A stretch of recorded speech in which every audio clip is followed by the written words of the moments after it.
कभी गौर किया है कि मौसम हमारी जिंदगी का एक तरह से साइलेंट डायरेक्टर होता है। बिल्कुल। मतलब हमारी सुबह की चाय से लेकर कहीं आने जाने के प्लान तक सब कुछ इस पर टिका होता है कि आसमान का मिजाज कैसा है। सही कहा। और इसीलिए मौसम के पूर्वानुमान को समझना सिर्फ एक सामान्य जानकारी नहीं है। नहीं। ये एक तरह की तैयारी है, ये जानने की कि आने वाले कुछ दिन कैसे गुजरने वाले हैं। और आज हम इसी तैयारी पर एक गहरी पड़ताल करने वाले हैं।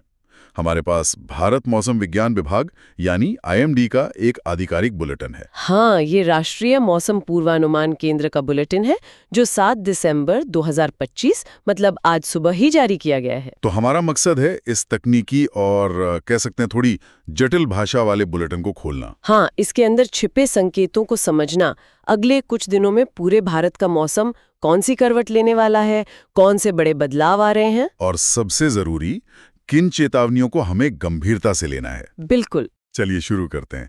सबसे पहले उत्तर भारत की बात करते हैं, जहां पहाड़ों पर मौसम कुछ खास तैयारी कर रहा है। हाँ, तो बुलेटिन के हिसाब से 7 और 8 दिसंबर को जम्मू कश्मीर, लद्दाख, गिलगित बाल्टिस्तान, मुजफ्फराबाद और उत्तराखंड में, मतलब लगभग पूरे पश्चिमी हिमालयी क्षेत्र में। बिल्कुल, वहाँ ऊंची पहाड़ियों पर हल्की से लेकर मध्यम दर्जे की बारिश और बर्फबारी का अनुमान है। और हिमाचल प्रदेश? हिमाचल प्रदेश में भी 7 दिसंबर को यही हाल रहने की संभावना है। और जब भी हम सर्दियों में उत्तर भारत की बर्फबारी की बात करते हैं, एक शब्द है जो हमेशा सुनने को मिलता है, पश्चिमी विक्षोभ। ये असल में है क्या? क्या ये कोई तूफान है? ये एक बहुत अच्छा सवाल है।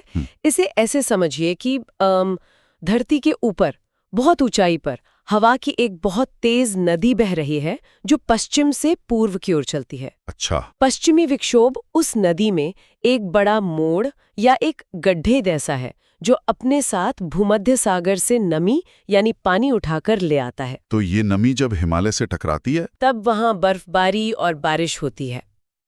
तकनीकी भाषा में हम इसे मध्य क्षोभ मंडलीय पश्चिमी हवाओं में एक गर्त कहते हैं, जो अभी करीब 5.8 किलोमीटर की ऊंचाई पर एक्टिव है। यानी ये वो सिस्टम है जो उत्तर भारत की सर्दियों के लिए पानी का इंतजाम करता है। ठीक है, तो पहाड़ों पर तो बर्फबारी की तैयारी हो गई। अब अगर देश के दूसरे कोने यानी दक्षिण भारत की तरफ देखें तो दक्षिण में कहानी थोड़ी अलग है। 7 दिसंबर को तमिलनाडु में गरज और बिजली चमकने के साथ हल्की से मध्यम बारिश की संभावना है। लेकिन असली एक्शन जो है वो अंडमान और निकोबार द्वीप समूह में देखने को मिल रहा है। एक्शन से आपका क्या मतलब है? क्या वहां कोई तूफान जैसी स्थिति है? तूफान तो नहीं कह सकते, लेकिन मौसम काफी तीव्र रहेगा। 7 दिसंबर को वहां कई जगहों पर मध्यम बारिश का अनुमान है, और जिसके साथ बिजली कड़क सकती है और 30 से 40 किलोमीटर प्रति घंटे की रफ्तार से तेज हवाएं चल सकती हैं। कुछ झोंके तो 50 किलोमीटर प्रति घंटे की रफ्तार को भी छू सकते हैं। ओहो, ये तो मछुआरों और छोटे जहाजों के लिए एक चेतावनी है। बिल्कुल। अच्छी खबर ये है कि 8 दिसंबर के बाद से ये गतिविधि धीरे धीरे कम हो जाएगी। तो क्या ये बारिश अचानक हो रही है या ये किसी बड़े जारी पैटर्न का हिस्सा है? मतलब पिछले कुछ दिनों का कोई डेटा है हमारे पास? हाँ, आपका सवाल एकदम सही जगह पर है। पिछले 24 घंटों के आंकड़े बताते हैं कि अंडमान और निकोबार के साथ साथ तमिलनाडु, केरल और लक्षद्वीप में भी बारिश हुई है। अच्छा, तो ये एक जारी पैटर्न है। बिल्कुल। मौसम विश्लेषण से एक और दिलचस्प बात सामने आती है। दक्षिण केरल तट के पास हवा का एक चक्रवाती घुमाव बना हुआ था जो अब कमजोर पड़ गया है। शायद इसीलिए भारत की मुख्य भूमि पर बहुत भारी बारिश का अनुमान नहीं है। एग्जैक्टली। मुख्य भूमि पर हल्की बारिश है, जबकि द्वीपों पर नमी और हवा की वजह से मौसम ज्यादा तीव्र बना हुआ है। ठीक है, तो एक तरफ पहाड़ों पर बर्फबारी और दूसरी तरफ द्वीपों पर तेज हवाओं वाली बारिश। लेकिन इसी पश्चिमी विक्षोभ का एक और असर होता है ना। जैसे ही ये सिस्टम आगे बढ़ता है, ये पूरे उत्तर पश्चिम भारत के तापमान में एक भूचाल सा ला देता है। आपने बिल्कुल सही नस पकड़ी है।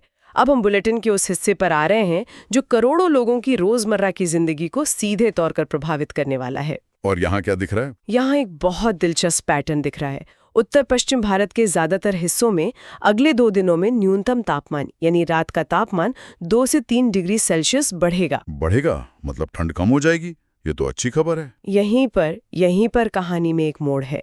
ये राहत सिर्फ 2 दिनों की है, अच्छा। क्योंकि उसके ठीक बाद अगले 3 दिनों में तापमान में 3 से 5 डिग्री सेल्सियस की बहुत बड़ी और तेज गिरावट आएगी। अरे, ये तो तापमान का रोलर कोस्टर हो गया।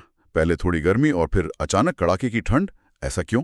इसके पीछे का विज्ञान बहुत दिलचस्प है। सोचिए, पश्चिमी विक्षोभ अपने साथ एक मोटा बादलों का लिहाफ लेकर आता है। लिहाफ मतलब क्विल्ट? हाँ, बिल्कुल। रात में जब हम लिहाफ ओढ़ लेते हैं तो शरीर की गर्मी अंदर ही रहती है, बाहर नहीं जाती। सही बात है। बादलों का ये लिहाफ भी यही करता है। ये धरती की गर्मी को रात में अंतरिक्ष में जाने से रोक लेता है। नतीजा, रातें गर्म हो जाती हैं और न्यूनतम तापमान बढ़ जाता है। और फिर जब वो लिया करता है, तब असली खेल शुरू होता है।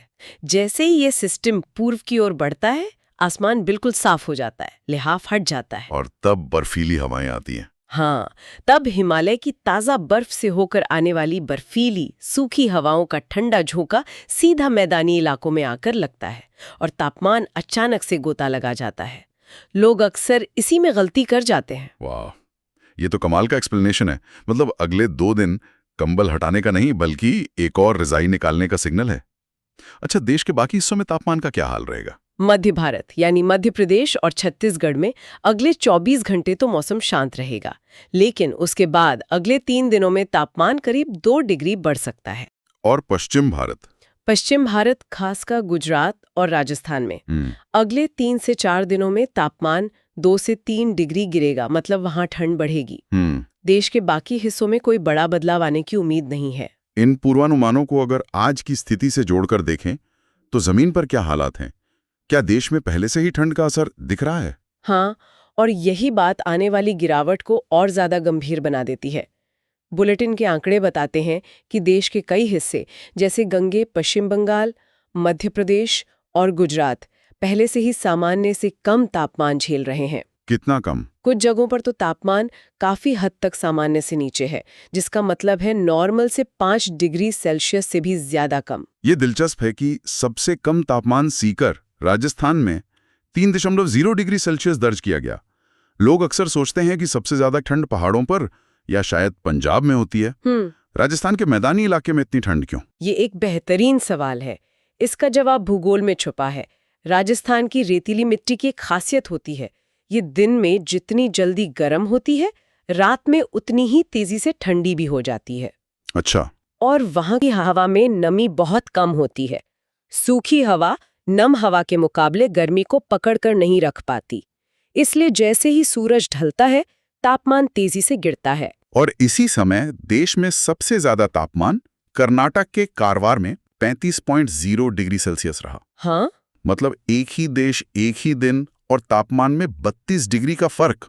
एक जगह लोग स्वेटर ढूंढ रहे हैं, दूसरी जगह एसी चल रहा है। यही भारत के मौसम की खूबसूरती और जटिलता है। तो ये जो तापमान में भारी गिरावट और ठंड बढ़ने की बात हो रही है, ये सिर्फ दिलचस्प जानकारी नहीं है। जब ये आंकड़े एक खतरनाक लेवल पर पहुंच जाते हैं तो आईएमडी इन्हें चेतावनी में बदल देता है। बिल्कुल, और चेतावनियों को समझने से पहले 2 शब्दों का मतलब साफ कर लेते हैं। पहला है शीतलहर या कोल्ड वेव। इसका मतलब सिर्फ ठंड लगना नहीं होता। ये एक आधिकारिक स्थिति है जब मैदानी इलाकों में न्यूनतम तापमान 4 डिग्री सेल्सियस से नीचे चला जाए या सामान्य से 4.5 डिग्री से भी ज्यादा कम हो जाए। और ये सेहत के लिए खतरनाक हो सकती है। बहुत ज्यादा, खासकर बुजुर्गों और बच्चों के लिए। और दूसरा शब्द है घना कोहरा। घना कोहरा यानी डेंस फॉग तब होता है जब विजिबिलिटी मतलब दृश्यता 200 मीटर से भी कम हो जाती है। मतलब यातायात के लिए खतरा। बहुत बड़ा खतरा, सड़क, रेल और हवाई यातायात सबके लिए। ठीक है, तो अब बताइए, शीतलहर की तलवार किन किन इलाकों पर लटक रही है? ध्यान से सुनिए।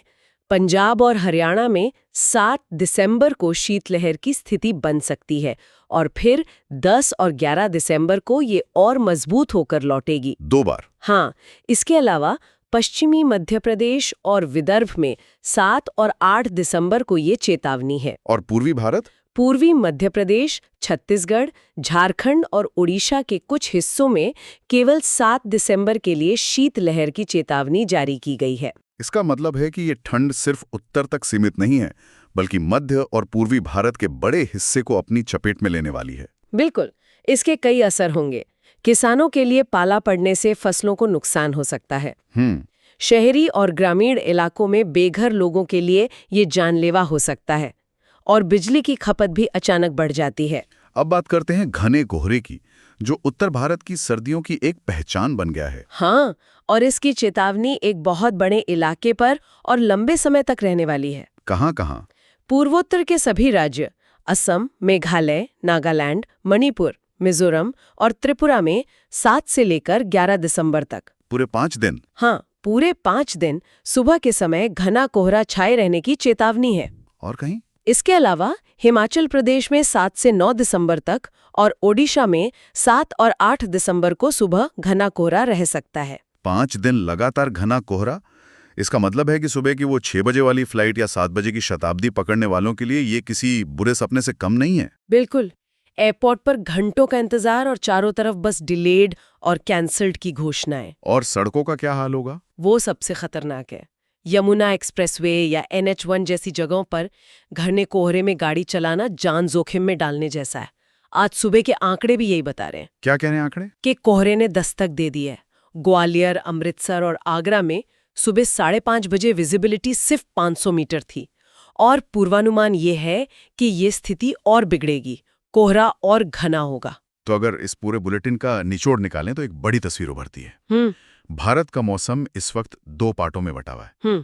एक तरफ पहाड़ों पर पश्चिमी विक्षोभ मौसम का रीसेट बटन दबा रहा है, जो आने वाली कड़ाके की ठंड का स्टेज तैयार कर रहा है। वहीं दूसरी तरफ मैदानी इलाके कोहरे और शीतल लहर की चपेट में आ रहे हैं, जो सीधे सीधे हमारी सुबह की जिंदगी, हमारी यात्राओं और हमारी खेती को प्रभावित करेगा। ये वास्तव में दिखाता है कि भारतीय मौसम कितना जटिल और एक दूसरे से जुड़ा हुआ है। बिल्कुल, हर घटना दूसरी घटना को जन्म दे रही है और इसी जुड़ाव में एक आखिरी छोटा सा बिंदु है जिस पर ध्यान देना चाहिए। वो क्या है? इस बुलेटिन के मौसम विश्लेषण में पूर्वी बांग्लादेश और उसके आसपास जमीन से लगभग 1.5 किलोमीटर की ऊंचाई पर एक चक्रवाती हवाओं के क्षेत्र का भी जिक्र है। लेकिन ये तो भारत की सीमा के बाहर है। हाँ, इसीलिए पूर्वानुमान का मुख्य ध्यान इस पर नहीं है, पर यह हमें याद दिलाता है कि मौसम प्रणालियां राजनीतिक सीमाओं को नहीं मानती। सही बात है। तो हमारे श्रोताओं के लिए यहाँ सोचने वाली बात यह है कि यह सिस्टम जो हमारी सीमा के ठीक बाहर मौजूद है, आने वाले दिनों में भारत के पूर्वोत्तर राज्यों के मौसम को कैसे प्रभावित कर सकता है, खासकर तब जब वहां पहले से ही 5 दिनों तक घने कोहरे का लंबा पूर्वानुमान है। बिल्कुल। क्या ये सिस्टम बंगाल की खाड़ी से और नमी खींचेगा और उस कोहरे की स्थिति को और बिगाड़ देगा, या हवा का पैटर्न बदलकर उसे साफ कर देगा? यह एक ऐसा सवाल है जिसका जवाब हमें आने वाले दिनों के मौसम में मिलेगा।